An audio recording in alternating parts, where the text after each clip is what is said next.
الله الرحمن الرحيم فإن تابوا وأقاموا الصلاة وآتوا الزكاة فإخوانكم في الدين نفصل الآيات لقوم يعقلون. സ്നേഹാദരണീയരായ സത്യവിശ്വാസികളെ സത്യവിശ്വാസിനികളെ, സർവലോക സട്ടാവും നിയന്താവുമായ സർവശക്തനായ അള്ളാഹുവിൻ്റെ കൽപ്പന നിർദ്ദേശങ്ങൾ ജീവിതത്തിൻ്റെ എല്ലാ സന്ദർഭങ്ങളിലും സാഹചര്യങ്ങളിലും സമയങ്ങളിലും ജീവിതത്തിൽ പാലിച്ചു പുലർത്തി തഖ്വയുള്ളവരായി ജീവിതത്തെ മുന്നോട്ട് കൊണ്ടുപോകണമെന്ന് സ്വന്തമെന്ന പോലെ ഓരോരുത്തരെയും ഓർമ്മപ്പെടുത്തുകയാണ്. അള്ളാഹു നമ്മെ അനുഗ്രഹിക്കട്ടെ. റസൂൽ തിരുമേനി സല്ലല്ലാഹു അലൈഹി വസല്ലമ പറഞ്ഞു, ഇന്ന ഫിൽ ജന്നത്തി ബാബൻ യുഖാലു ലഹു റയ്യാൻ ലാ യദ്ഖുലുഹാ ഇല്ല സ്വാഇമൂൻ. സ്വർഗത്തിന് ഒരു വാതിലുണ്ട്, ആ വാതിലിന്റെ പേര് റയ്യാൻ എന്നാകുന്നു. നോമ്പുകാരല്ലാതെ ആ വാതിലിലൂടെ പ്രവേശിക്കുകയില്ല. നമ്മൾ നോമ്പ് നോറ്റ് ജീവിച്ചു കൊണ്ടിരിക്കുന്നവരാണ്. അതുകൊണ്ട് തന്നെ റയ്യാൻ എന്ന സ്വർഗ കവാടത്തിലൂടെ പ്രവേശിക്കാനുള്ള സൗഭാഗ്യം അല്ലാഹു നമുക്ക് ദാനം ചെയ്യുമാറാവട്ടെ. മദീന പള്ളി നബി തിരുമേനി സല്ലല്ലാഹു അലൈഹി വസല്ലമയുടെ പള്ളിയാണ്. മദീന പള്ളിയിലെ വരാന്തയിലും അതിൻ്റെ പുറത്തെ ഭാഗങ്ങളിലുമൊക്കെ തന്നെ താമസിച്ചിരുന്ന ഒട്ടനവധി അൻസാരികളും മുഹാജിറുകളുമുണ്ട്. അങ്ങനെ അവിടെ താമസിച്ചിരുന്നവർ ആണ് അഹ്ലു സുഫ എന്ന് അറിയപ്പെടുന്നത്. അവരുടെ ജീവിതം ആ പള്ളിയുടെ ഓരത്തും ചാരത്തും തന്നെയാണ്. ഒരു തുണിക്ക് മറുതുണിയില്ലാത്തവരാണ് അവർ. റസൂൽ തിരുമേനി സല്ലല്ലാഹു അലൈഹി വസല്ലമക്ക് ഹദിയയായി വല്ല ഭക്ഷണവും കൊണ്ടുവന്ന് കൊടുത്താൽ അത് അവർക്കും കൂടെ വിതരണം ചെയ്യുകയാണ് ഉണ്ടായിരുന്നത്. ചില ആളുകളൊക്കെ തന്നെ പല സന്ദർഭങ്ങളിലും പുറത്തു പോയി തിരിച്ചു വരാറുണ്ടായിരുന്നു. എന്നാൽ ആ കൂട്ടത്തിൽ ഉണ്ടായിരുന്ന ഒരു സഹാബി, ഒരു അൻസാരി, എല്ലാവരും പള്ളിയിൽ നിന്ന് പുറത്തു പോയാലും അദ്ദേഹം അവിടെ തന്നെ നിൽക്കും. ചരിത്രത്തിൽ അദ്ദേഹത്തെ അറിയപ്പെട്ടത് ഹമാമത്തുൽ മസ്ജിദ് എന്നാണ്, പള്ളിയിലെ മാടപ്രാവ് എന്ന് അദ്ദേഹം വിശേഷിപ്പിക്കപ്പെട്ടു. അങ്ങനെ ഇരിക്കെ ഒരിക്കൽ റസൂൽ സല്ലല്ലാഹു അലൈഹി വസല്ലമയുടെ അടുക്കൽ അദ്ദേഹം വന്നിട്ട് ഒരു കാര്യം ചോദിച്ചു, ഒരു കാര്യം പറഞ്ഞു. അള്ളാഹുവിന്റെ റസൂലേ, ഞങ്ങളുടെ നാട്ടിൽ നമ്മുടെ കൂട്ടത്തിലുള്ള പണക്കാരായ ആളുകള്, അഥവാ അബൂബക്കർ, ഉമർ, അബ്ദുറഹ്മാൻ ഇബ്നു ഔഫ് തുടങ്ങിയവർ റളിയല്ലാഹു അൻഹും, അവരൊക്കെ തന്നെ സാമ്പത്തികമായി നല്ല ശേഷിയുള്ള ആളുകളാണ്. അവരൊക്കെ ധർമ്മം കൊടുക്കുന്നുണ്ട്, സക്കാത്ത് കൊടുക്കുന്നുണ്ട്, സൽക്കർമ്മങ്ങൾ സമ്പത്ത് കൊണ്ട് എമ്പാടും ചെയ്യുന്നുണ്ട്. ഞങ്ങൾക്ക് അങ്ങനെ സാധിക്കുന്നില്ല. അതുകൊണ്ട് എനിക്ക് അല്പം എന്തെങ്കിലുമൊക്കെ സാമ്പത്തിക ശേഷി ഉണ്ടാവാൻ നിങ്ങൾ അള്ളാഹുവിനോട് പ്രാർത്ഥിക്കണം. റസൂൽ സല്ലല്ലാഹു അലൈഹി വസല്ലം അദ്ദേഹത്തോട് പറഞ്ഞു, നിങ്ങൾക്ക് ഇപ്പോൾ ഉള്ള രീതിയിൽ ജീവിച്ചു പോകുന്നതാണ് നല്ലത്. അതല്ല റസൂലേ, അല്പം എന്തെങ്കിലുമൊക്കെ സാമ്പത്തിക ശേഷി ഉണ്ടായാൽ ഞങ്ങൾക്കും അതുപോലെ ധർമ്മം ചെയ്യാമല്ലോ. ഇദ്ദേഹം റസൂലിനോട് നിർബന്ധിച്ചു. അങ്ങനെ നബി സല്ലല്ലാഹു അലൈഹി വസല്ലം അദ്ദേഹത്തിന് വേണ്ടി പ്രാർത്ഥിച്ചു. അങ്ങനെ അദ്ദേഹത്തിന് ഒരു ആടിനെ, റസൂലുള്ളാഹിക്ക് ഹദിയയായി കിട്ടിയ ഒരു ആടിനെ അദ്ദേഹത്തിന് നൽകുകയും ചെയ്തു. അദ്ദേഹം ഈ ആടിനെ തീറ്റി കുറച്ച് മാസങ്ങൾ കഴിഞ്ഞപ്പോഴേക്ക് ഈ ആട് പ്രസവിച്ചു. അതിൽ 2-3 കുഞ്ഞുങ്ങൾ, പിന്നെ കുഞ്ഞുങ്ങൾക്ക് കുഞ്ഞുങ്ങളായി, കുറെ ആടുകളായി. ഇദ്ദേഹത്തിന് പള്ളിയിൽ ജീവിച്ചു കൊണ്ടിരുന്ന മനുഷ്യനെ പിന്നീട് ജമാഅത്ത് നമസ്കാരത്തിന് മാത്രം കാണുന്ന ഒരു അവസ്ഥയായി. കുറെ കഴിഞ്ഞപ്പോ അദ്ദേഹത്തെ ജമാഅത്തിന് കാണുന്നില്ല, ജുമുഅക്കേ കാണുന്നുള്ളൂ. പിന്നെ കുറെ കഴിഞ്ഞപ്പോ അദ്ദേഹം അവിടെ നിന്ന് താമസം മാറ്റി മദീനയുടെ ഒരു താഴെയുള്ള താഴ്വരയിലേക്ക് അദ്ദേഹം താമസം മാറ്റി. അവിടെയാണ് ആടുകൾക്ക് തിന്നാൻ കൂടുതൽ പുല്ലും മേഞ്ഞു നടക്കാനുള്ള സ്ഥലവും ഉള്ളത്. അപ്പോഴേക്ക് ഇദ്ദേഹത്തിന് ആടുകൾ കുറെ ആയിട്ടുണ്ട്. അവന് ഈ ഒരു സന്ദർഭത്തില് ആണ് വിശുദ്ധ ഖുർആൻ സൂറത്ത് 9-ാം അധ്യായത്തിലെ ആയത്തിറങ്ങുന്നത്. ഖുദ് മിൻ അംവാലിഹിം സദഖ, തുതഹിറുഹും വതുസക്കീഹിം ബിഹാ. നിങ്ങളെ സമ്പത്തിന്റെ സക്കാത്ത് നൽകുക, അത് നിങ്ങളെ ശുദ്ധീകരിക്കുകയും നിങ്ങളെ സമ്പത്തിനെ ശുദ്ധീകരിക്കുകയും ചെയ്യും എന്ന ആയത്തിറങ്ങി. റസൂൽ തിരുമേനി സല്ലല്ലാഹു അലൈഹി വസല്ലമ ആ നാട്ടിലുള്ള ആളുകളെ അവരൊക്കെ ആരൊക്കെ സമ്പത്തുണ്ടോ അവർക്കെല്ലാം തന്നെ സമ്പത്തിന്റെ തോത് നിശ്ചയിക്കുകയും ഇത്ര ബൈത്തുൽ മാലിലേക്ക് നൽകണമെന്ന് റസൂലുള്ള പറയുകയും അതിന് പിരിച്ചെടുക്കാൻ ഉദ്യോഗസ്ഥന്മാരെ നിയമിക്കുകയും ചെയ്തു. അങ്ങനെ ഉദ്യോഗസ്ഥന്മാരായിട്ടുള്ള സ്വഹാബിമാരെ എല്ലാ ആളുകളുടെ അടുക്കൽ ചെന്ന് കാര്യങ്ങൾ പറഞ്ഞു. ബൈത്തുൽ മാലിലേക്ക് അവിടെ സക്കാത്തിന്റെ വിഹിതം എത്തിക്കൊണ്ടിരുന്നു. ഈ സ്വഹാബിന്റെ അടുക്കലും സാലബത്തുബിൻ ഹാത്തിം എന്നാണ് അദ്ദേഹത്തിന്റെ പേര്. അദ്ദേഹത്തിന്റെ അടുക്കലും ഉദ്യോഗസ്ഥരെത്തി. അവർ അദ്ദേഹവുമായി ചർച്ച ചെയ്തു, ലിസ്റ്റ് നോക്കിയപ്പോൾ അദ്ദേഹവും ഈ സ്വഹാബിമാര് ഉദ്യോഗസ്ഥരും തമ്മിൽ അവര് സംസാരം ഉണ്ടായി. ഇത്രയൊന്നും ഉണ്ടാവില്ല, ഇങ്ങനൊന്നും അല്ല എന്ന് പറഞ്ഞ അദ്ദേഹം അതിൽ നിന്ന് ഒഴിഞ്ഞു മാറാൻ ശ്രമിച്ചു. അവസാനം അദ്ദേഹം ഒന്നും നൽകാതെയാണ് ഈ ഉദ്യോഗസ്ഥരായ സ്വഹാബിമാരെ തിരിച്ചയച്ചത്. ഇവര് വന്ന് റസൂൽ തിരുമേനി സല്ലല്ലാഹു അലൈഹി വസല്ലമയോട് ഈ വിവരം പറഞ്ഞു, ഇങ്ങനെയൊക്കെയാണ് സംഭവിച്ചത്, എല്ലായിടത്തുനിന്നും കിട്ടിയിട്ടുണ്ട്, അവിടുന്ന് മാത്രം കിട്ടിയില്ല. അയാൾ ഇങ്ങനെയൊക്കെ പറഞ്ഞു. റസൂൽ ഒന്നും മിണ്ടിയില്ല. കുറച്ചു സമയം കഴിഞ്ഞപ്പം നബി സല്ലല്ലാഹു അലൈഹി വസല്ലമയുടെ നെറ്റി വിയർത്തു. റസൂൽ എന്തോ അസ്വസ്ഥത ഉള്ളതുപോലെ തോന്നി. അത് വഹി ഇറങ്ങായിരുന്നു. അങ്ങനെ വിശുദ്ധ ഖുർആൻ സൂറത്ത് 9-ാം അധ്യായത്തിന്റെ തന്നെ 75, 76, 77 ആയത്തുകൾ ഈ സംഭവവുമായി കൊണ്ട് ഇറങ്ങി. എന്താ പറഞ്ഞാൽ നിങ്ങൾക്ക് വമിൻഹും മൻ ആഹദല്ലാഹ്, നിങ്ങളുടെ കൂട്ടത്തിൽ ചില മനുഷ്യരുണ്ട്, ലൈൻ ആതാനാ മിൻ ഫളിഹി, അല്ലാഹുവിന്റെ ഔദാര്യത്തിൽ നിന്ന് അനുഗ്രഹത്തിൽ നിന്ന് ഞങ്ങൾക്ക് വല്ലതും ലഭിച്ചാൽ ലനസ്സദ്ദഖന്ന, ഞങ്ങൾ സദഖ ചെയ്തു കൊള്ളാം, വലതകൂനന്ന മിനസ് സ്വാലിഹീൻ, ഞങ്ങൾ സൽക്കർമ്മം പ്രവർത്തിക്കുന്നവരുടെ കൂട്ടത്തിൽ ആയിക്കൊള്ളാം എന്ന് വാഗ്ദാനം ചെയ്യുന്ന, കരാർ ചെയ്യുന്ന ചില ആളുകൾ നിന്റെ കൂട്ടത്തിലുണ്ട് റസൂലേ. വിശുദ്ധ ഖുർആൻ അല്ലാഹ് ആയത്താക്കാണ്. എന്നാൽ ഫലമ്മാ ആതാഹും മിൻ ഫളി, നമ്മുടെ അനുഗ്രഹത്തിൽ നിന്ന് അവർക്ക് നാം നൽകിയാൽ ബഖിലൂ ബിഹി, അവരതിൽ പിശുക്ക് കാണിക്കുന്നു. വതവല്ലൂ വഹും മുഗ്രിദൂൻ, അവരെ പുറങ്കാലിൽ തിരിഞ്ഞു കടക്കുകയും ചെയ്യുന്നു എന്ന് വിശുദ്ധ ഖുർആന്റെ ആയത്തിറങ്ങി. എന്നോട് പറഞ്ഞെന്താ നിങ്ങൾക്ക്, അവരുടെ മരണം വരെ അല്ലെങ്കിൽ അന്ത്യനാൾ വരെ ലഹും നിഫാഖും ഫീ ഖുലൂബിഹിം, അവിടെ ഹൃദയങ്ങളിൽ കാപട്യമാണുള്ളത്. നമ്മൾ ആഗ്രഹിക്കാറുണ്ട് ഓനെ പോലൊക്കെ ആണെങ്കിൽ നമ്മൾ എന്തൊക്കെ കൊടുക്കേനി, അതിനൊക്കെ കൊടുക്കായിരുന്നു എന്ന്. കിട്ടിയോക്കണ്ടേ? കിട്ടിയപ്പോ റസൂലിന്റെ കൂടെ ജീവിച്ച സ്വഹാബിയുടെ സ്വഭാവം ഇവിടെ മാറി. അപ്പൊ ഇത് നമ്മൾ സാമ്പത്തികമായിട്ട് നമ്മൾ അവിടെ സുതാര്യതയും അതിൻ്റെതായിട്ടുള്ള അനുഷ്ഠാനങ്ങളും കർമ്മങ്ങളും കൃത്യമായി നിർവഹിക്കുമ്പോഴാണ് ആ മനുഷ്യന് പടച്ചോന്റെ അടുക്കൽ അതിന്റെ കൃത്യമായ പ്രതിഫലം കിട്ടുക. ഇസ്ലാമിന്റെ അടിസ്ഥാന കർമ്മങ്ങളിൽപ്പെട്ട അതിപ്രധാനമായ ഒരു അനുഷ്ഠാനമാണ് നമസ്കാരം എന്ന് പറഞ്ഞത്. നമസ്കാരം എന്ന് പറഞ്ഞത് അത് ഇസ്ലാം 5 തൂണുകളിലാണ് സ്ഥാപിതമായിട്ടുള്ളത്. ബുനിയൽ ഇസ്ലാം അലൽ ഖംസ്, 5 തൂണുകളിലായിക്കൊണ്ടാണ് ഇസ്ലാം സ്ഥാപിതമായിട്ടുള്ളത്. ഷഹാദത്തൻ അല്ലാ ഇലാഹ ഇല്ലല്ലാഹ്, ഒന്ന് ഷഹാദത്താണ്.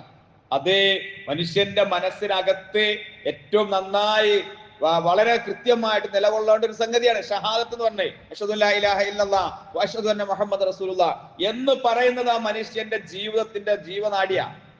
അവന്റെ ഈമാനിന്റെ ഒരു ഭാഗം. ഇസ്ലാം പറഞ്ഞെങ്കിലും ഈമാനുമായി ബന്ധപ്പെട്ട് തന്നെയാണ്. പിന്നെ പറഞ്ഞ 2 ശാരീരികമായിട്ട് ശേഷിയുള്ള ആളുകൾ ചെയ്യേണ്ടതും 2 അവന് സാമ്പത്തികമായ ശേഷിയുള്ള. എന്താ? ഒന്ന് ഇഖാമിസ്വല, നമസ്കാരം നിർത്തുക, അത് ശാരീരികമായിട്ട് ചെയ്യണം. റമദാന് നോമ്പോൽക്ക്, റമദാനിൽ അതും ശാരീരികമായി ചെയ്യേണ്ടിയാണ്. പിന്നെ സാമ്പത്തുണ്ടെങ്കിൽ അവന് ഹജ്ജ് ചെയ്യണം, സക്കാത്തും കൊടുക്കണം. എന്നാൽ വിശുദ്ധ ഖുർആനിലെ നമസ്കാരത്തിനോടൊപ്പമാണ് സക്കാത്തിനെ കുറിച്ച് പറഞ്ഞത്. സക്കാത്തിനെ കുറിച്ച് പലപ്പോഴും നമ്മൾ ആലോചിക്കാതെ പോകുന്നുണ്ട്. ഇപ്പൊ നമ്മളെ മോൾക്ക് ഒരു പുതിയാപ്പിളനെ നമ്മൾ തിരയണം. ആ പുതിയാപ്പിളിനെ അന്വേഷിച്ച് നമ്മൾ ചെന്നു. അവിടെ ചെന്നപ്പോ നമ്മൾ ആ നാട്ടുകാരോട് ചോദിക്കാണ് അവനെ കുറിച്ച്, നിസ്കാരം നോമ്പൊക്കെ ഉണ്ടോന്നാ ചോദിക്കല്. നിസ്കാരം നോമ്പൊക്കെ ഉണ്ടോന്നാ ചോദിക്കാറുള്ളത്. നിസ്കരിക്കലും സക്കാത്ത് കൊടുക്കലും ആരെയും ചോദിക്കലുണ്ടോ? നോക്കണ്ടി, ഖുർആൻ നിസ്കാരത്തിനോടൊപ്പം സക്കാത്താ പറഞ്ഞത്, നോമ്പല്ല എന്ന് പറഞ്ഞാൽ നമ്മൾ അതെന്തോ ഒരു ലാഘവ ബുദ്ധിയോടെ അതെന്തോ അത്രയൊന്നും കൊടുക്കേണ്ടതെന്നല്ല എന്നുള്ള രീതിയിലേക്ക് മാറി. എന്നാൽ നോമ്പിനും നിസ്കാരത്തിനോ നമ്മൾ വലിയതായ പ്രാധാന്യം കൊടുക്കണം. പക്ഷെ എന്തുകൊണ്ട് നമസ്കാരത്തിന് ഒരു വിശ്വാസി കൊടുക്കുന്ന അതേ പ്രാധാന്യം നമ്മൾ സക്കാത്തിന് കൊടുക്കുന്നില്ല? നമ്മൾ ആലോചിക്കേണ്ടതാണ്. വിശുദ്ധ ഖുർആനിൽ 30ഓളം സ്ഥലങ്ങളിൽ നമസ്കാരത്തോടൊപ്പമാണ് സക്കാത്ത് പറഞ്ഞത്. അഖിമിസ്സലാ വആതു സക്കാ യുഖീമൂനസ്സലാ വയൂതൂന സക്കാ, ഇങ്ങനെ 30 സ്ഥലങ്ങളിൽ വെച്ച് പറഞ്ഞു. മദീനയിൽ വെച്ചിട്ടാണ് റസൂൽ തിരുമേനി സല്ലല്ലാഹു അലൈഹി വസല്ലമക്ക് നമസ്കാരവും നോമ്പും സക്കാത്തും ഹജ്ജും ഒക്കെ തന്നെ നിർബന്ധമാക്കുന്നത്. അപ്പം അത് എന്തിനു വേണ്ടിയാണ് ഈ സക്കാത്ത് നൽകുന്നത് എന്ന് ആ മനുഷ്യൻ പഠിക്കണം. ഖുദ് മിൻ അംവാലിഹിം സ്വദഖ തുതഹിറുഹും വതുസക്കീഹിം ബിഹാ, നിങ്ങൾ ശുദ്ധീകരിക്കാൻ, നമ്മൾ സംസ്കരിക്കാൻ. നമ്മൾ മാർക്കറ്റിൽ നിന്ന് അല്പം മീൻ വാങ്ങി കൊണ്ടുവന്ന് നമ്മുടെ വീട്ടിൽ കൊണ്ടുവന്ന് അത് പാകം ചെയ്യാൻ, അങ്ങനെയാണ് പാകം ചെയ്യലല്ലോ, അങ്ങനെയാണ് പാകം ചെയ്യലല്ല. ആ മീൻ നമ്മൾ ശുദ്ധീകരിക്കും. ആ മീൻ ശുദ്ധീകരിക്കുക എങ്ങനെയാ? അതിന്റെ വേസ്റ്റ് ഒക്കെ ഒഴിവാക്കിയിട്ട് നമ്മൾ അത് ശുദ്ധീകരിച്ചിട്ടാണ് ഭക്ഷിക്കുന്നത്. ഇതുപോലെയാണ് ഒരു മനുഷ്യന്റെ കയ്യിൽ സമ്പത്ത് വന്നു കഴിഞ്ഞാൽ അത് ശുദ്ധീകരിച്ചിട്ടാണ് അത് അവൻ ഉപയോഗിക്കേണ്ടത്. എന്ന് പറഞ്ഞാൽ ആ സമ്പത്തിൽ പാവപ്പെട്ട മനുഷ്യന്റെ അവകാശമുണ്ട്, അത് നമ്മൾ തിന്നാൻ പാടില്ല. അതുകൊണ്ടാണ് ഇത്ര ഗൗരവത്തിൽ വിശുദ്ധ ഖുർആൻ എല്ലാ പ്രവാചകന്മാരുടെ കാലത്തും അവരൊക്കെ തന്നെ സക്കാത്തും നിസ്കാരവും പറഞ്ഞിട്ടുണ്ട്. ഇസ്മായിൽ അലൈഹി സ്വലാത്തു വസ്സലാമയെ കുറിച്ച് വിശുദ്ധ ഖുർആൻ സൂറത്ത് 19-ാം അധ്യായത്തില് അതിന്റെ 55-ാമത്തെ ആയത്തിൽ പറയുന്നുണ്ട്, വകാന യഉമുറു അഹ്ലഹു ബിസ്സലാത്തി വസ്സകാത്ത്. അദ്ദേഹം തന്റെ കുടുംബത്തോട് നമസ്കാരത്തെ കുറിച്ചും സക്കാത്തിനെ കുറിച്ചും അദ്ദേഹം കൽപ്പിക്കാറുണ്ടായിരുന്നു. വകാന ഇൻദ റബ്ബിഹി മർദിയ, അത് തന്റെ റബ്ബിന്റെ അടുക്കൽ തൃപ്തി ലഭിക്കാൻ കാരണമാകും എന്ന് വിശുദ്ധ ഖുർആൻ പറഞ്ഞുതരാം. അപ്പം ഈ ഒരു രീതിയിൽ ഇത് നമ്മൾ കാണാം. മതത്തില് മുസ്ലിമായ ഒരു മനുഷ്യൻ അവന്റെ ഇസ്ലാം പൂർണ്ണമാകണമെന്നുണ്ടെങ്കിൽ അവന് ഇതും കൂടെ കൊടുക്കണം. അത് എത്രയാണോ നമ്മളുള്ളത് അത് കൊടുക്കണം. അപ്പൊ അത് സക്കാത്തിന് നമ്മളെ അതിന്റെ പരിധി എത്തിക്കഴിഞ്ഞാൽ ഓരോരുത്തരും ആ സക്കാത്തിന്റെ വിഹിതം അത് നൽകേണ്ടതുണ്ട്. അവരാണ് മതത്തിൽ സഹോദരങ്ങൾ എന്ന് വിശുദ്ധ ഖുർആൻ നമുക്ക് പഠിപ്പിച്ചു തന്നു. സൂറത്ത് തൗബയിൽ തന്നെ, സൂറത്ത് തൗബയുടെ 11-ാമത്തെ ആയത്ത്, ഫഇൻ താബു വഅഖാമുസ്സലാ വആതുസ്സക്കാ, നിങ്ങൾ ഫഇൻ താബു വഅഖാമുസ്സലാ വആതുസ്സക്കാ, അവർ തൗബ ചെയ്യുകയും അതോടൊപ്പം തന്നെ നമസ്കാരം നിലനിർത്തുകയും സക്കാത്ത് നൽകുകയും ചെയ്തവർ, ഫഇഖ്വാനുകും ഫിദ്ദീൻ, അവരാണ് മതത്തിൽ പരസ്പരം നിങ്ങൾ സഹോദരങ്ങളായിട്ടുള്ളത്. ബുദ്ധിയുള്ള മനുഷ്യന്മാർക്ക് അള്ളാഹു കാര്യങ്ങളെ വിശദീകരിച്ച് തരികയാണ്. അപ്പം സക്കാത്ത് എന്ന് പറയുന്നത് അത് നമസ്കാരവുമായി ബന്ധപ്പെട്ട് അടുത്ത് നിൽക്കുന്നതാണ്. പരസ്പര പൂരകങ്ങളായ ചില പ്രയോഗങ്ങളുണ്ട് വിശുദ്ധ ഖുർആൻ വായിക്കുമ്പോ, പാരായണം ചെയ്യുമ്പോ, പഠിക്കുമ്പോ മനസ്സിലാക്കാണ്ടാവും. അത്തിയുല്ലാഹ വ അത്തിയുർ റസൂൽ, അള്ളാഹുവിനെ അനുസരിക്കുക, അള്ളാഹുവിന്റെ റസൂലിനെ അനുസരിക്കുക. ഇതൊന്നുണ്ടെങ്കിലേ മറ്റേതുള്ളൂ. ഞാൻ അള്ളാഹുവിനെ മാത്രം അനുസരിക്കാം എന്ന് പറഞ്ഞാൽ അവന്റെ ദീൻ പൂർത്തിയാവില്ല. റസൂലിനെയും അനുസരിക്കണം. ഞാൻ റസൂലിനെ അനുസരിച്ചോളാം, അള്ളാഹിന്റെ ഖുർആൻ അനുസരിക്കാൻ, അള്ളാഹിനെ അനുസരിക്കാൻ എന്നെ കൊണ്ടാവില്ല എന്ന് പറഞ്ഞാലും നടക്കൂല. അപ്പൊ രണ്ടും വേണം, ഒന്നുണ്ടെങ്കിലേ മറ്റേതുള്ളൂ. അഖീമുസ്സലാ വ ആതുസ്സക്കാ അല്ലെങ്കിൽ യുഖീമുനസ്സലാ വ യൂതുസ്സക്കാ, നമസ്കാരം നിലനിർത്തുക, സക്കാത്ത് നൽകുക. നിസ്കരിച്ചോളാം ഞാൻ, പക്ഷെ സക്കാത്ത് കൊടുക്കാൻ എന്നെ കൊണ്ടാവില്ല. ഞാൻ സക്കാത്ത് കൊടുത്തോളാം, നിസ്കരിക്കാൻ പറ്റൂല എന്ന് പറഞ്ഞാൽ നടക്കൂല. രണ്ടും ഒന്നുണ്ടെങ്കിലേ മറ്റേതുള്ളൂ. അപ്പൊ ഇങ്ങനെ വിശുദ്ധ ഖുർആനിൽ കുറെ കാര്യങ്ങൾ നമുക്ക് കാണാൻ സാധിക്കും. അപ്പൊ അതുകൊണ്ട് തന്നെ സക്കാത്ത് എന്ന് പറയുന്നത് നമസ്കാരം നിർവഹിക്കുന്ന മനുഷ്യൻ അവന്റെ കയ്യിൽ അതിന്റെ ഒരു നിശ്ചിത തോത് സമ്പത്തുണ്ടെങ്കിൽ അതിന്റെ 2.5% അവൻ സക്കാത്ത് കൊടുക്കൽ അവന് നിർബന്ധ ബാധ്യതയാണ്. അത് നൽകിയിട്ടില്ലെങ്കിൽ അള്ളാഹുവിന്റെ അടുക്കൽ നിന്ന് വലിയ ശിക്ഷ ലഭിക്കുമെന്നാണ് വിശുദ്ധ ഖുർആൻ സൂറത്ത് തൗബ തന്നെ 9-ാമത്തെ അധ്യായം 34-ാമത്തെ വചനം, അല്ലദീന യക്നിസൂന الذهب والفضة ولا ينفقونها في سبيل الله فبشرهم بعذاب أليم. അള്ളാഹു പറയാണ്, വല്ലദീന യക്നിസൂന الذهب والفضة, സ്വർണവും വെള്ളിയും കൂമ്പാരമായി നിധിയായി സൂക്ഷിക്കപ്പെട്ടുകൊണ്ടിരിക്കുന്ന ആളുകൾ, വലാ യുൻഫിഖൂനഹാ ഫീ സബീലില്ലാഹ്, അത് അള്ളാഹുവിന്റെ മാർഗത്തിൽ ചെലവഴിക്കാതിരിക്കുകയും ചെയ്യുന്നവർക്ക് ഫബശ്ശിറുഹും, നീ സന്തോഷ വാർത്ത അറിയിക്കുക, ബിഅദാബിൻ അലീം, വേദനയേറിയ ശിക്ഷ കൊണ്ട്. യൗമ യുഹ്മാ അലൈഹാ ഫീ നാരി ജഹന്നം ഫതുഖ്വാ ബിഹാ ജിബാഹും വദുഹൂറുഹും, അതേ അവന്റെ സമ്പത്ത് എന്താണോ അവന്റെ കയ്യിലുണ്ടായിരുന്നത്, അവൻ കെട്ടിപ്പൂട്ടി വെച്ച് നിധിയായി കൊണ്ടു നടന്നിരുന്നത്, അതേ നരകത്തിൽ ചുട്ടുപഴുപ്പിക്കും.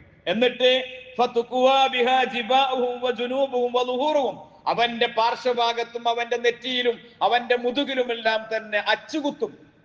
എന്നിട്ട് അവനോട് പറയും, ഹാദാ മാ കനസ്തും, ഇത് നീ നിധിയായി സൂക്ഷിച്ചു കൊണ്ടിരുന്നതാണ്. ഫദൂഖുൽ അദാബ്, അതുകൊണ്ട് നീ ശിക്ഷ ആസ്വദിച്ചു കൊള്ളുക എന്ന്.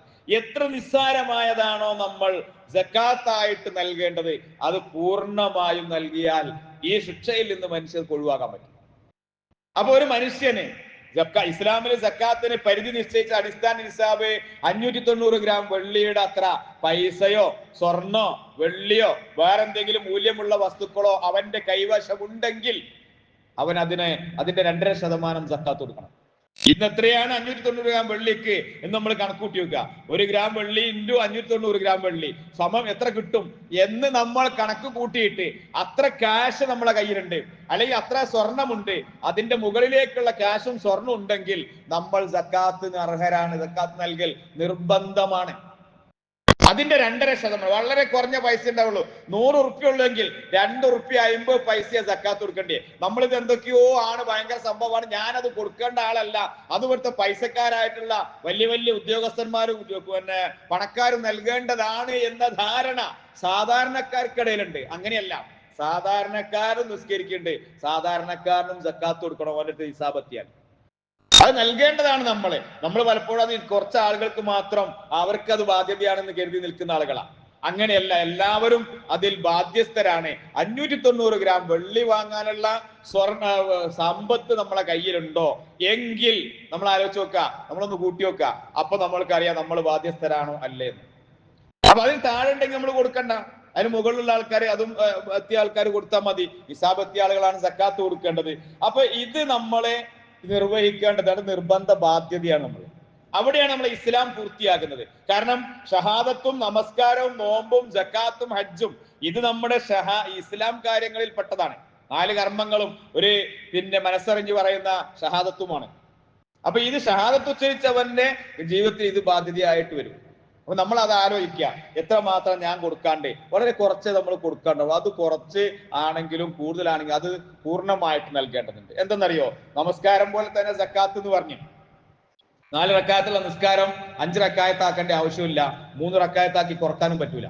ഒരാള് 100 ഉറുപ്പ്യാണ് സക്കാത്ത് കൊടുക്കേണ്ടത് എന്നുണ്ടെങ്കിൽ 99 ഉറുപ്പ്യ കൊടുത്താൽ സക്കാത്ത് ആവില്ല, 101 ഉറുപ്പ്യ കൊടുക്കേണ്ട ആവശ്യമില്ല, 100 കൊടുത്താൽ മതി. അതുള്ളൂ. ഇസ്ലാമിൽ അങ്ങനെയാണ്, അത് കൃത്യമാണ്, കണിശമാണ്, നമസ്കാരത്തിനോടൊപ്പാണ്. ഇനി എങ്ങനെയാ കൊടുക്കേണ്ടത്, എങ്ങനെയാ നിസ്കരിക്കേണ്ടത് ജമായത്തായിട്ടാണ്. അപ്പൊ സക്കാത്ത് കൊടുക്കേണ്ടതും അതും ജമായത്തായിട്ടാണ്, സംഘടിതമായിട്ടാണ് അതും ശേഖരിക്കുകയും വിതരണം ചെയ്യുകയും ചെയ്യേണ്ടത്. അത് അങ്ങനെയാകുമ്പോഴാണ് ഒരു സമൂഹത്തില് അതിന്റെ പ്രതിഫലനങ്ങൾ ഉണ്ടാക്കാൻ പറ്റുക. ഞാൻ എന്റെ സക്കാത്ത് ഒരാൾക്ക് കൊടുത്ത് അതുകൊണ്ട് അയാൾക്കൊന്നും ആവൂല. ഒരു സംഘടിതമായിട്ടുള്ള സംവിധാനം, നമ്മൾ ഈ പള്ളി കേന്ദ്രീകരിച്ച് സംഘടിതമായിട്ടൊരു സംവിധാനം ഉണ്ട്. അത് എല്ലാവരുടെ സക്കാത്തും ഒരു ബൈത്തുൽ മാലില് ഒരു സക്കാത്ത് സെല്ലുകളിൽ എത്തിക്കഴിഞ്ഞാൽ ആ സക്കാത്ത് സെല്ലിൽ നിന്ന് 1-2 ആളുകളെ ചിലപ്പോൾ ഒരു വർഷം നമ്മൾക്ക് രക്ഷപ്പെടുത്താൻ പറ്റും. അതല്ല ഞാൻ കുറച്ച് കൊടുത്ത് വേറെ ആൾക്കാരൊന്നും കിട്ടുന്നില്ല, ആ മനുഷ്യരിങ്ങനെ എല്ലാവരുടെ ചെന്ന് ചോദിക്കേണ്ട ഒരു അവസ്ഥ വരും. അപ്പൊ അതില്ലാതിരിക്കാനാണ് സംവിധാനം എവിടെയാണോ അതിനുള്ളത്, ബൈത്തുൽ മാൽ പോലുള്ള സക്കാത്ത് സംവിധാനം, സക്കാത്ത് സെല്ലുകൾ ഉണ്ടെങ്കിൽ അവിടെയാണ് നമ്മൾ സക്കാത്ത് നൽകേണ്ടത്. അപ്പൊ അവിടെ നിന്ന് അവരെന്ത് ചെയ്യും, അതിൻ്റെതായ ആളുകൾക്ക്, അതിന്റെ അർഹരായ ആളുകൾക്ക് അത് കൊടുക്കണം. ആർക്കാ കൊടുക്കേണ്ടത്, അതും വിശുദ്ധ ഖുർആൻ നമ്മൾക്ക് പറഞ്ഞു. അതും സൂറത്ത് തൗബയിൽ തന്നെ 9-ാം അധ്യായം അതിന് 60-ാമത്തെ ആയത്ത്, ഇന്നമ സ്വദഖാതു ലിൽ ഫുഖറാഇ വൽ മസാകീന വൽ ആമിലീന അലൈഹ വൽ മുഅല്ലഫത്തു ഖുലൂബുഹും വഫിർ റിഖാബി വൽ ഗാരിമീന വഫീ സബീലില്ലാഹി വബിസ് സബീൽ. 8 വിഭാഗം ആളുകൾക്കാണ് സക്കാത്ത് കൊടുക്കേണ്ടത്. അവരാണ് സക്കാത്തിന് അർഹര. ആ 8 വിഭാഗവും നമ്മുടെ നാട്ടിൽ ഇപ്പൊ ഉണ്ടായിക്കൊള്ളണമെന്നില്ല. ഉള്ള ആളുകൾ ആരാണ്, അവർക്കാണ് നമ്മൾ സക്കാത്ത് കൊടുക്കേണ്ടത്. ആരാണ്? ഇന്നമ സ്വദഖാത്തു. ഇന്നമ എന്ന അറബി ഭാഷയിലെ പദപ്രയോഗം, ആ ഒരു അവ്യയം ഗ്രാമറിൽ പ്രയോഗിക്കുന്നത് അത് അയാൾ മാത്രമാണ്, അത് അതിന് മാത്രമാണ്, അത് മാത്രം എന്നതിന് പറഞ്ഞു. ഇന്നമ അൻത മുദക്കിർ, നബിയെ നീ ഒരു ഉത്ബോധകൻ മാത്രമാണ്, ലസ്ത അലൈഹി ബിമുസൈത്തിർ. അവിടെ ഇന്നമാ ഉപയോഗിച്ചത്. ഇന്നമ സ്വദഖാത്തു, തീർച്ചയായും സക്കാത്തിന് അർഹരാകുന്ന ആളുകൾ ഈ പറയുന്നവർ മാത്രമാണ്. ലിൽ ഫുഖറാഇ, ഫഖീറുമാർ, വൽ മസാകിൻ, മിസ്കീനുകളെ, പിന്നെ വൽ ആമിലീന അതിനു വേണ്ടി ജോലി ചെയ്യുന്ന ആളുകൾ, ആമിലീന അലൈഹ, വൽ മുഅല്ലഫത്തു ഖുലൂബുഹും ഹൃദയം ഇണക്കപ്പെട്ടവർ, വഫിർ റിഖാബ് അടിമത്ത മോചനം, വൽ ഗാരിമീന കടബാധിതനായിട്ടുള്ള ആളുകൾ, വഫീ സബീലില്ല അള്ളാഹുവിന്റെ മാർഗത്തിൽ, വബ്നു സബീൽ വഴിയാത്രക്കാരായിട്ടുള്ള ആളുകൾ. ഈ 8 വിഭാഗം ആളുകൾ ഇവരെ കൃത്യമായി നമ്മൾ മനസ്സിലാക്കണം. ഈ ആളുകളെ കൃത്യമായി നമ്മൾ മനസ്സിലാക്കിയിട്ട് വേണം സക്കാത്ത് കൊടുക്കാൻ. ഫുഖറാ ഫക്കീറും മിസ്കീനും, നമുക്ക് എല്ലാവരും മിസ്കീനാ അല്ലെങ്കിൽ എല്ലാവരും ഫക്കീർ, അങ്ങനെയല്ല. ഫക്കീർ എന്ന് പറയുന്നവൻ ചോദിച്ചു വാങ്ങി ആ ഒരു അഭിമാനം ഒന്നും നോക്കൂല, എല്ലാരോടും ചോദിച്ചു വാങ്ങി തിന്നുന്നു. അങ്ങനത്തെ ആളുകൾ നമ്മള് റമദാൻ ആയി കഴിഞ്ഞാൽ കുറച്ച് ആൾക്കാർ അങ്ങനെ വരാണ്ട്, തൊപ്പിയൊക്കെ ഇട്ടിട്ട് ചില ആൾക്കാർ പർദ്ദയും തട്ടൊക്കെ ആ സമയത്ത് ഇടണം, അതുവരെ ഒക്കെ ഒന്നും ഉണ്ടാവില്ല. അങ്ങനെ ഇട്ട് കുറെ ആളുകൾ വന്ന് ചോദിക്കാറുണ്ട്, എന്തെങ്കിലുമൊക്കെ ചില്ലറ കൊടുത്ത് നമ്മൾ വിടാറുണ്ട്. അതില് ആവശ്യക്കാരും ഉണ്ടാകും, അനാവശ്യക്കാരും ഉണ്ടാകുന്നുണ്ട്, ഇഷ്ടംപോലെ നമ്മൾ കാണുന്നതാണത്. അപ്പൊ അവിടെയൊക്കെ കൊടുക്കുന്ന സമയത്ത് നമ്മൾ ശ്രദ്ധിക്കുക, ഇവർ ആവശ്യക്കാരാണോ, അവരുടെ കാര്യങ്ങൾ എന്താണ് എന്ന് നമ്മൾ അന്വേഷിക്കുക. ഇത് വരുന്ന പോലെ എങ്ങനെ ഓരോ ഫോണിൽ പോട്ടെ എന്ന് കരുതി നമ്മൾ അവരെ ഒഴിവാക്കി വിടാൻ പറ്റും, അത് ദുരുപയോഗം ചെയ്യാൻ സാധ്യതയുണ്ട്. റമദാൻ ആയി കഴിഞ്ഞാൽ കൂടുതൽ ആളുകൾ ഇങ്ങനെ വരുന്നുണ്ട്. അത് നമ്മളെ നാട്ടുകാരുണ്ട്, ആ ഉത്തരേന്ത്യൻ സംസ്ഥാനങ്ങളിൽ വരുന്ന ആളുകളുണ്ട്, പല രീതിയിലുള്ള ആളുകളുണ്ട്. അപ്പൊ അവരൊക്കെ നമ്മളൊന്ന് ശ്രദ്ധിക്കുക, അതിൽ വ്യാജന്മാരുണ്ടോ ഒറിജിനൽ ആണോ എന്നൊക്കെ നോക്കിയിട്ട് കൊടുക്കുക. ഫക്കീറുകൾ അവരാണ്, ചോദിച്ചു വാങ്ങും. ഒരു മിഡിൽ ക്ലാസ്സിലുള്ള ആളെ വീട്ടിലുള്ളതിനേക്കാൾ പൈസയും ഭക്ഷണവും വസ്ത്രവും ഒക്കെ അവരെ വീട്ടിലുണ്ടാവും. കാരണം എന്താ, അവരെല്ലാരോടും ചോദിച്ചു വാങ്ങുന്നുണ്ട് ഫക്കീറുകൾ. എന്നാൽ മിസ്കീൻ ഉണ്ട് ഇവിടെ. മിസ്കീനെയാണ് നമ്മൾ കൂടുതൽ പരിഗണിക്കേണ്ടത്. ആ മിസ്കീൻ എന്ന് പറഞ്ഞ മനുഷ്യൻ കുളിയും കുപ്പായൊക്കെ നന്നായി ഇസ്തിരിക്കൊക്കെ ഇട്ട് നടക്കും, പക്ഷേ ഭക്ഷണം കഴിച്ചിട്ടുണ്ടാവില്ല, വീട്ടിൽ ഭാര്യയും മക്കളും പട്ടിണിയിലായിരിക്കും, പ്രയാസങ്ങളുണ്ട്, പക്ഷെ ആരോടും ചോദിക്കൂല. അഭിമാനം സംരക്ഷിച്ചിട്ട് ആരോടും ചോദിക്കാതെ ആ മനുഷ്യൻ എന്ത് ചെയ്യും, ഇങ്ങനെ നടക്കും. പ്രയാസങ്ങളൊക്കെ ഉള്ളിൽ ഒതുക്കിയിട്ട് അവരെ നമ്മളാണ് കാണേണ്ടത്. അവരെ സക്കാത്ത് സംവിധാനം നടത്തുന്നവര് കാണണം, ആ സമൂഹത്തിലെ ആളുകൾ അവരെ കാണണം. അവർക്കാണ് കൂടുതൽ അവർ നൽകേണ്ടത്. കാരണം അവര് ചോദിക്കൂല, കാരണം പ്രയാസം എന്തെങ്കിലും ചോദിക്കൂല, അഭിമാനം ഉണ്ട്. മറ്റുള്ളവർക്ക് അഭിമാനം ഇല്ലാത്തതുകൊണ്ടാണ് ഫക്കീർമാരെന്ത് ചെയ്തിട്ട് ചോദിച്ചു നടക്കുന്നത്. റമദാൻ ആയി കഴിഞ്ഞാൽ രാവിലെ 7 മണിയാകുമ്പോഴേക്കും നമ്മളെ വെല്ലൊന്ന് മുട്ടാൻ തുടങ്ങും. അതിന് കുറെ ആൾക്കാരെ വണ്ടി കൊണ്ട് ഇറക്കിയിട്ടും ഒരു മാഫിയ തന്നെ ഉണ്ട് ഇതിന്. നിങ്ങൾ ആലോചിച്ച് നോക്കണ്ടേ, അങ്ങനെ കുറെ ഉണ്ട്. അപ്പൊ നമ്മൾ ആലോചിക്കേണ്ടതാണ് അത് എവിടുന്നാ വരുന്നത് എന്താണെന്നൊക്കെ, എന്നിട്ടൊക്കെ കൊടുത്താൽ മതി. അത് ഫക്കീറുകൾക്ക് സക്കാത്ത് സെല്ലിൽ ഞങ്ങൾ കൊടുക്കലുണ്ട്. നമ്മൾ നാട്ടിലെ ഫക്കീർമാർക്ക് സക്കാത്ത് സെല്ലിൽ നിന്ന് കൊടുക്കുക, പുറത്തുനിന്ന് വരുന്നോലെ ഒന്ന് ആലോചിക്കുക. അപ്പൊ മിസ്കീൻ എന്ന് പറയുന്നത് ഈ പറഞ്ഞ അഭിമാനം സംരക്ഷിച്ച് ആരോട് ചോദിക്കൂല, അവര് നാട്ടിലുണ്ടാകും, നമ്മുടെ ഇടയിലുണ്ടാവും, നമ്മുടെ കൂടെ ജീവിക്കുന്നുണ്ടാവും. അവരെയാണ് നമ്മൾ കൂടുതൽ കാണേണ്ടത്. പിന്നെ വല ആമിലീന അലൈഹ ഇതിനു വേണ്ടി ജോലി ചെയ്യുന്ന, അഥവാ ഈ സക്കാത്ത് വിതരണവും സക്കാത്ത് സംഭരണവും അതിനുവേണ്ട എഴുത്തുകുത്തുകളും അതുവേണ്ട അത് എത്തിച്ചു കൊടുക്കലും ഇങ്ങനെയൊക്കെ ചെയ്യുന്ന ആളുകൾ ചിലപ്പോ അവർ പ്രയാസപ്പെടുന്നുണ്ടാവാം. അങ്ങനെ ആവശ്യമാണെങ്കിൽ അതിന്റെ ജോലിക്കാരായിട്ടുള്ള ആളുകൾക്കും സക്കാത്തിൽ നിന്ന് അവർക്ക് നൽകാം. അവര് പിന്നെ ആ രീതിയിൽ അവർക്ക് പ്രയാസമുണ്ട് എന്നുണ്ട്, നമ്മൾ ശമ്പളം അവർക്ക് കൊടുക്കുന്നുണ്ടെങ്കിലും അവര് വേറെ പ്രയാസങ്ങൾ ഉണ്ടെങ്കിൽ അവർക്ക് സക്കാത്തിൽ നിന്ന് നൽകാവുന്നതാണ്. അതാണ് ആമിലീന അലൈഹ, അതിനു വേണ്ടി ജോലി. അപ്പൊ മനസ്സിലായി, ഇത് പിന്നെ ഓരോരുത്തരോരുത്തർ കൊടുക്കേണ്ടതല്ല, ഇതിനൊരു ജോലിക്കാരുണ്ട് എന്ന് പറഞ്ഞാൽ ഇത് സംഘടിതമായിട്ട് തന്നെ കൊടുക്കേണ്ടത് എന്നാണ് മനസ്സിലാവുന്നത്. വൽ മുഅല്ലഫത്തു ഖുലൂബുഹും, 4ാമത്തെ വിഭാഗം വൽ മുഅല്ലഫത്തു ഖുലൂബുഹും, അവരെ ഹൃദയം ഇണക്കപ്പെട്ടവരാണ്. ഇസ്ലാമുമായിട്ട് ശത്രുതയില്ലാതെ നമ്മുടെ എല്ലാ കാര്യങ്ങളും ഇടപെട്ട് നമ്മോടൊപ്പം നമ്മളെ ആളുകളെ രീതിയിൽ തന്നെ ജീവിച്ച് മുന്നോട്ട് പോകുന്ന മുസ്ലിങ്ങളല്ലാത്ത ആളുകളാണ് വൽ മുഅല്ലഫത്തു ഖുലൂബുഹും എന്ന് പറഞ്ഞത്.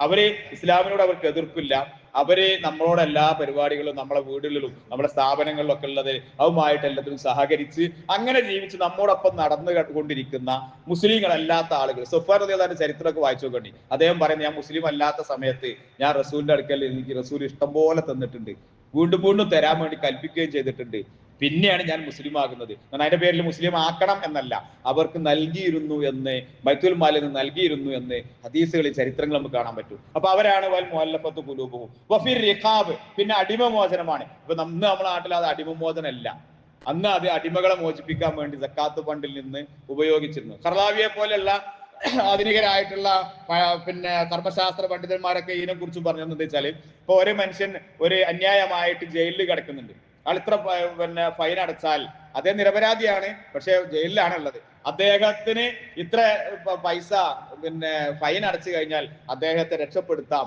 എന്നുണ്ടെങ്കിൽ അതിന് സക്കാത്തിന്റെ ഫണ്ടിൽ നിന്ന് ഉപയോഗിച്ച് അവരെ ഉപയോഗപ്പെടുത്താം. അത് റിഖാബിലാണ് പെടുക എന്ന് അദ്ദേഹം പറഞ്ഞ് നമുക്ക് കാണാൻ പറ്റും. അപ്പൊ അതാണ് റിഖാബ് എന്ന് പറയുന്നത്. വൽ ഗാരിമീന, കടബാധിതനായിട്ടുള്ള ആളുകൾ.